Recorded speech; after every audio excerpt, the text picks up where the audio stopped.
Good afternoon on this beautiful, beautiful day here at Healing Meadows Farm. It's just gorgeous.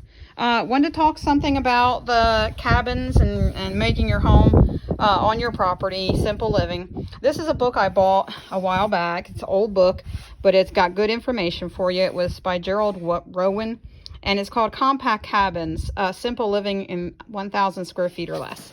I'm going to show you real quick the ISBN number. If you wanted to buy that, I bought it on, I don't know, eBay or something. And because it's older, it was a very reasonable book. But it talks about your different structure options. It talks about your stick built. And of course, you know, it's still 1,000 or square feet or less. It's still going to cost more doing a stick built home, just because it has a lot of sticks in it, which each one of those sticks, as you know, prices are going up on everything. Construction materials are going up like crazy. So then they have what they call a post and beam. Like I said, this is an old book, but this is an example of a post and beam. And then they talked about, of course, your log cabins. And yes, they look absolutely gorgeous. Believe me, I love it. And when I came out here, I had a dream that I was going to have one. But then reality hit, and I looked at my bank account, and we looked at each other, and we said, this ain't going to happen. Because log cabins take a lot of upkeep because you're trying to keep the termites from eating your house. And all woodpeckers and carpenter bees and everything. And it's constant trying to protect your wood. Constant, you know, polyurethaning or staining your wood to try to keep the vermins out, you know. And so, yes, it's beautiful, but you would have to go with a much, much tinier home because you have to allow, because of the structure, the materials are much more costly. They do have kits, and this place talks about kits being the cheaper way to go. And I know my son-in-law has built a really beautiful log cabin kit, but I have no idea what the price of it was, but it's definitely not under 1,000 square feet, and it's definitely not cheap.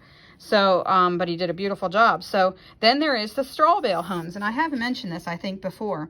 It's basically taking bales of straw and then using fencing and whatever else. I don't know a lot about it. I just know we did a little bit of research, just enough to tell us that you really have to know what you're doing, and you definitely have to be educated on it. And it still was a process. And if you want to get in your home in a reasonable amount of time, with the way things are going, I would not encourage that, but you know, to each his own. I mean, but that is an option. I just wanted to present it. Then you have your pole building, like what we did here. It's pretty windy here, so bear with me. So that's simple pole building kind of structure. And this is talking about different options you have. You also have the stone homes and things like that. And then you have what they used to call the old metal buildings. These were old homes. This is what a metal building was look like back in the day with the corrugated metal, and they did with the sloped roof so that you would have the runoff, you know, the rain wouldn't you know, cause any damage or anything to the metal, or at least not much, because it's just running right off. So yeah, it's a simple structure, but it didn't look that pretty.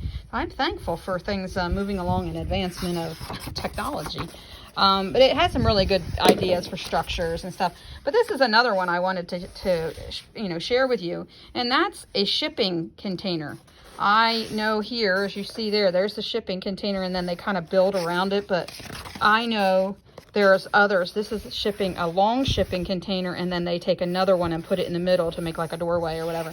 But the shipping containers are really nice. We actually, there actually is a place in one of our areas that a realty office has made. Bear with me, the winds fight me. That has made a real estate office out of a shipping container, and did a lot of glass. It's really beautiful.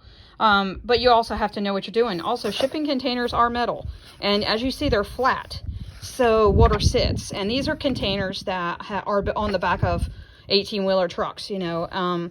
So they take a lot of wear and tear. They take a lot of beating. So you really got to know what you're doing.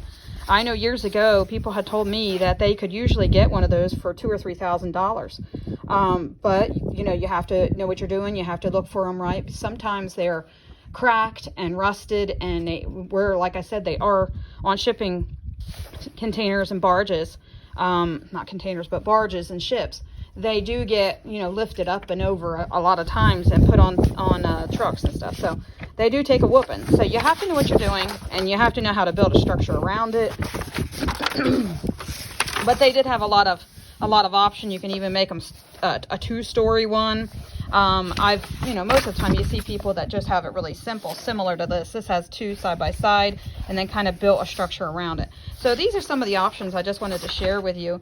And this is just a real handy way that without getting on the internet, without burning your data, if you're like me, you can just sit down old-fashioned style and look at a book. And it's really encouraging because you can take your time and mark things you want. This actually goes through a lot of the things of energy efficient options and things. So this is a really, really nice resource for you. And it's been a blessing to me. I mean, we didn't use a lot of it because we pretty much knew what we were going to do. But I did want to make sure that I brought that out. And that's kind of going to complete kind of your home choices that, there's a lot more out there.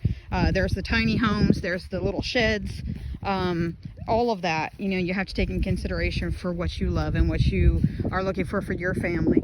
But like I said, I'm very thankful for where we were encouraged to go with a metal building. And like I said, please reach out if you have any questions, but I don't claim to know everything. I'm just here sharing what I know from living it. Hope you have a great day from Healing Meadows Farm. Have a great one.